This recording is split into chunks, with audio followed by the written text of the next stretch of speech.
Okay, fine. Let's talk about Mystic Messenger.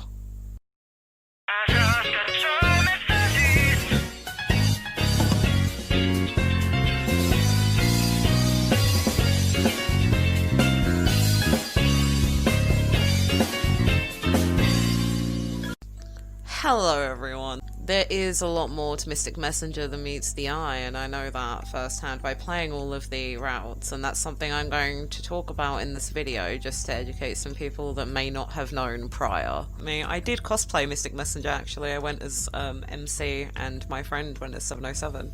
So I do have some experience in the game. I did play it, but when I was playing it initially I never really looked too much into the story. I didn't really care. I was, again, into cute anime boys, and, there's nothing wrong with that. It's okay.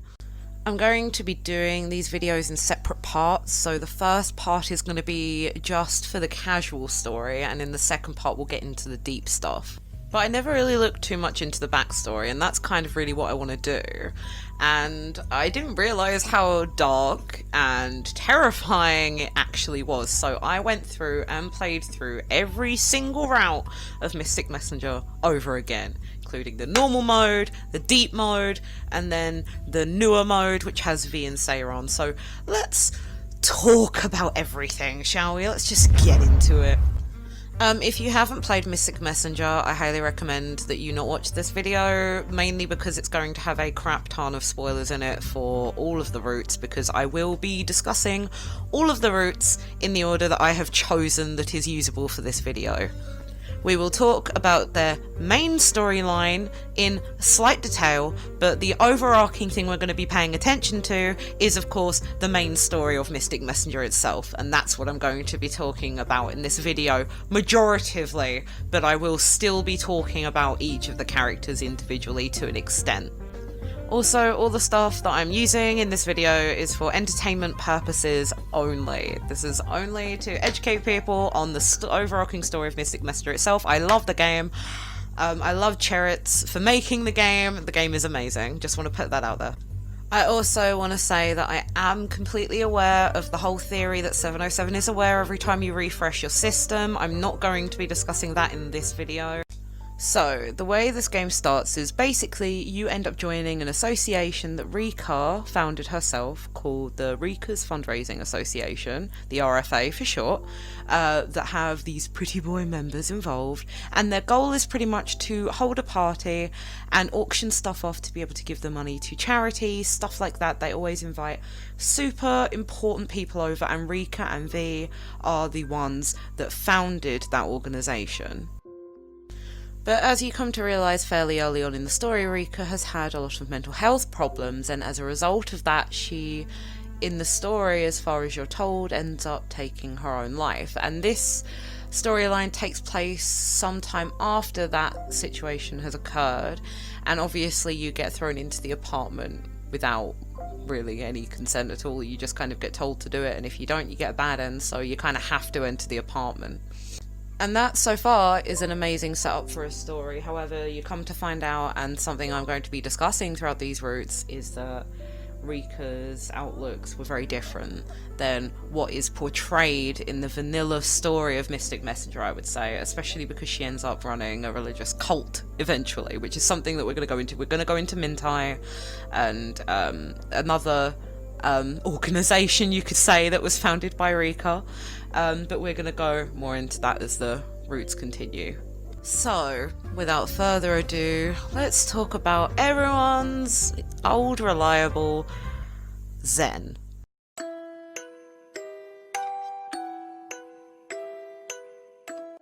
Now, if you know Mystic Messenger, you should know that Zen's story is probably the most unrelated to the main overarching story that is presented in the game. I also wanted to point out that it is actually very easy to get the good ending for Zen, considering he's flirting with you the entire time. As soon as you enter the chat room, he flirts with you, so he is the easiest story to complete. But that's in my personal opinion. I don't know if anyone struggled with it, but he's so flirty. So anyway, to the story. So Zen's story is basically about his acting career and about him being the most beautiful thing to ever exist, as he likes to call himself. But in game, it is given fact that Zen is just really attractive and knows it, and everyone knows he's really attractive, and that's why he gets lots of roles, even though he wants to be hired for most of his acting. But he's still a cocky bastard either way, so it doesn't really matter. But what mostly resides in his story is to do with another actor that he gets involved with called Echo Girl. And she basically decides to accuse Zen of sexual harassment because he won't come on to her, and they have to work together on a project. It's a whole thing, but that's what the bulk of the story basically entails. It's you trying to help everyone else get evidence on Echo Girl and basically try and stop the allegations.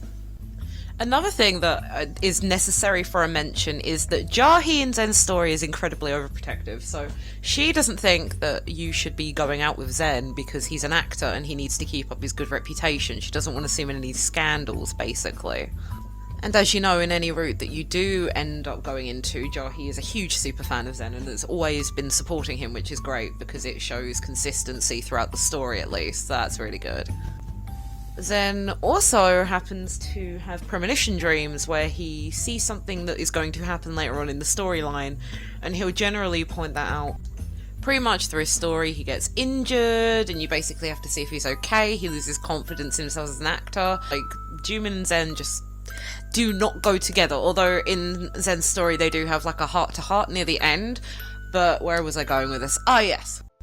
So in his story, the allegations really depress him, and it gets to the point where Jahi and Jumin are actually trying to get you to go to his place to visit him, and that is something that you do end up doing. Although you definitely need to use some persuasion to get them to agree to let you visit him in the first place. I was really surprised, actually, looking back through this route, the lack of main story there was in this route and how much of it is just purely Zen. It's actually quite surprising. You basically just go in there to make him feel better, and when you do arrive there, like, he's obviously kind of all over you. And then, of course, Echo Girl shows up, gets all defensive, and then runs off. And then, of course, once you return home, it goes through Zen's backstory about his disconnect from his family, which was actually really sad. He ran away from his family, basically. His family kind of noticed how attractive he was growing up as a child, and they wanted him to grow up to be smart and not to get a job based on the way that he looked. Basically, his parents were a pile of wank. After his chat with Jumin, though, he does seem to get a little better, and he also gets better with the chat room discussions that you guys have together. And then it should be day 9 and close enough to the RFA party, which is where he gives his speech and where they kind of expose the truth about Echo Girl and all that stuff. I will say though, something that surprised me and a lot of other people was the fact that there is no resolution whatsoever to the hacker situation. In fact, when you go to visit Zen, like, 707 doesn't even care. He's like, yeah, go do it, it's fine, whatever.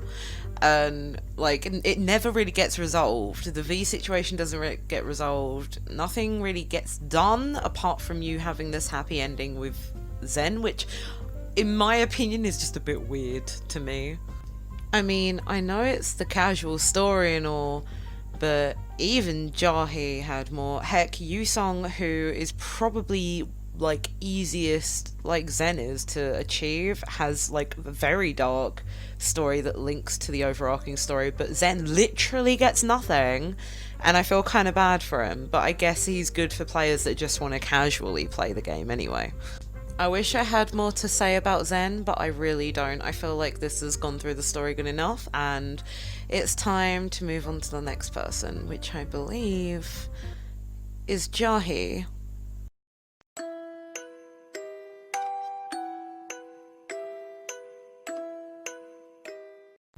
Alright, I'm excited to talk about Jahi's route, and here is why. So, first of all, I understand that people were really frustrated about the fact that you could not date Jahi in her route. However, this was an amazing choice that they made. Love Cherits for that, because it was a necessary step for the storyline, and also it was very important that Jahi's story got out there as well. And I think the resolution of you guys being really close friends and working together in like a cafe or bakery, whatever it was called, like, that's really beautiful in its own way, you know what I mean? So I kind of love it.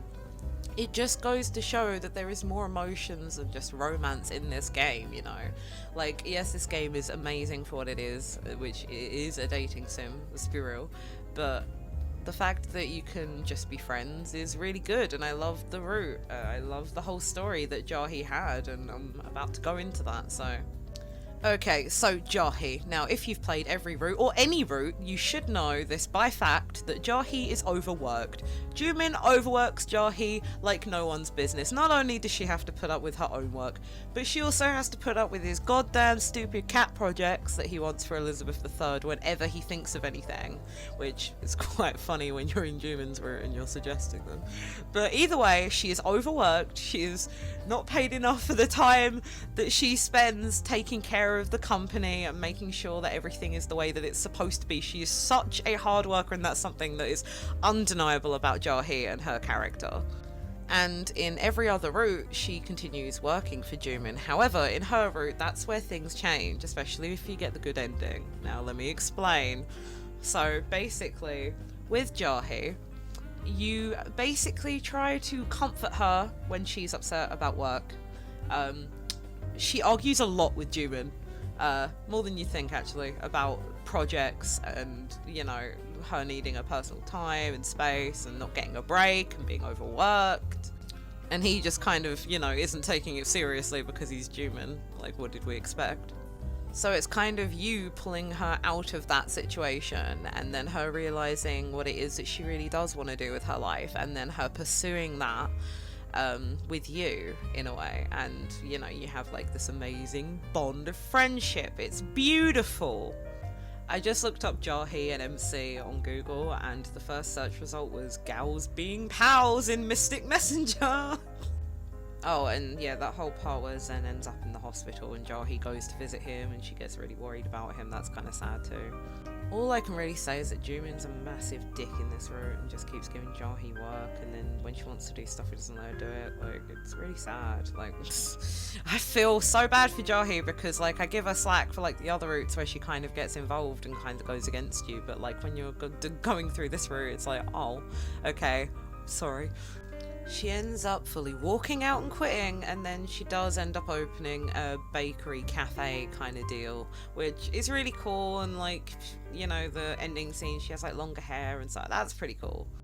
Now, I just wanted to preface quickly that there may be some things that I had left out that were main story related from the last routes, and that was intentional because bad endings are not a guarantee in this game.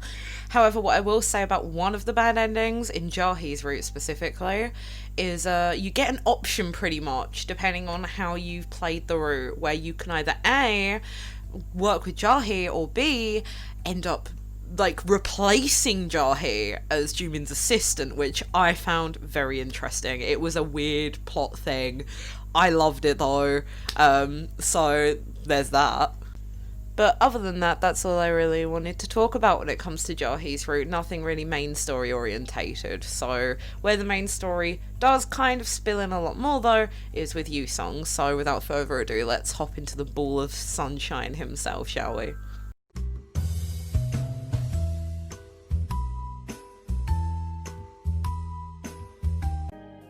Now, as we all know, Yusong is closely related to Rika. They're cousins, so of course there should be main story in Yusong's route, right? Where there is, luckily for us, which we're going to go into. However, I just wanted to talk about Yusong as a general character. So throughout most of the routes, they kind of use him as like the comedic effect in a sense. Everyone's always lecturing him to get a job or to stop playing video games. Yusong, 707 bullies him quite a bit. But you know, it's all in good fun. But he's basically the child in the game, let's be real. He's like, he needs help with everything and he doesn't know his way around life yet and all that stuff. To be honest, he reflects a lot of the way that people are in society now, which I find quite amusing. But let's get into Yu-sung. So what I wanted to talk about is the fact that Yu-sung has a huge dislike for V, given what happened after Rika's death, the way that he treated it and just got over it, the same way Jumin did, never really sat right with Yu-sung, and it's something that constantly bothers him about the whole situation with the group and with V, and the fact that he's never in contact with anyone because obviously he's away a lot. And basically, that kind of builds up throughout the storyline to a specific point, which I'll talk about. So throughout the storyline, Yu-sung kind of keeps making comparisons between you and Vika. Vika? Well done. That's a ship name and a half. Anyway, Rika. Right, so basically, obviously, because you're now running the RFA party, you and Rika have some kind of similarity, but obviously because he did lose his cousin, he's kind of seeing her in you, and that's kind of how the route starts. It's very much like, oh, you remind me of her. It gets a little weird, I'm not gonna lie, but you can't really blame him given everything that you're told. I'm not gonna go too much into it, but 707 is one of the most important characters in the entire story, for obvious reasons, but all I'm going to say is he obviously starts this situation to do with the hacker. And the same plotline actually appears in Jumin's story when Zen realises where the cat is. Not going to go too into it for obvious reasons. But basically, Seven ends up finding out the base of the hacker and ends up going there himself, finding out the whole situation about his twin brother. Not going to go too into it, and that being explained. So yeah, Seven goes in, speaks to him, and then Yu-sung comes in out of nowhere, obviously because he doesn't know who Unknown is, and Seven's still trying to figure out what the hell's going on. And basically tries to attack him, and then they get into a bit of a fight, and then Yu-sung nearly fucking loses an eye. So that's something that happens. Isn't that wonderful? See, it's not as light-hearted as people would once assume it was. He basically ends up having to go to hospital because of his eye injury, because of him trying to protect Seven and make sure that nothing bad happened. And going over that in the room, I was like, you know, he's probably the most ballsy one. Like, he's portrayed as very like carefree, but he's incredibly like supportive of his friends, and he will literally do anything to protect someone, and that's something that we gotta love about Yu-sung. But out of nowhere, he magically is able to attend the RFA party thanks to V and help from others. Seven ended up having to tell everyone about what happened during that situation, because obviously everyone needed to know because of what happened to Yu-sung. And then he pretty much clarifies that you are not Rika, you are someone very different, and you've made him feel new things and see the world in a different way. And that's the way that they kind of like to finish the story off. But the fact that he was like almost like, I mean, anything could happen, he could have been killed, you know? Like, so give him a lot of courage for that. And then he kind of like comes into his own. I think he goes to have like eye surgery so he can see MC properly after they get together. It's so cute, but like, if you think about it in contrast to the first two routes that I discussed, like, you can see it starting to like bump up to slightly heavier subject matter, and it only gets worse, I'm afraid. And it's going to be even worse when it comes to Jumin and Seven's route, because these are two characters that have very particular personality traits. They are the ones that you kind of think of when you think Mystic Messenger. Like, when you hear it, you think Jumin, 707, obviously 707 first, but hopefully we'll be able to go into that into the next video. I really hope that you enjoyed this video of me explaining some of the routes. They are slightly darker than you'd once think, huh? And obviously I'm not going to go too into detail because I don't know what's going to happen with this video, whether it's allowed or not, so I don't want to like go heavily into detail. I just wanted to let you know kind of what's up with each of the routes individually. I've left out some minor details, but when it comes to main story, there really wasn't a lot for casual players, so that's why I thought that this video would be a good idea. So obviously the next video will be discussing 707 and Jumin Han is gay, so that's going to be exciting. Thank you so much for watching the video, and love you, peace out.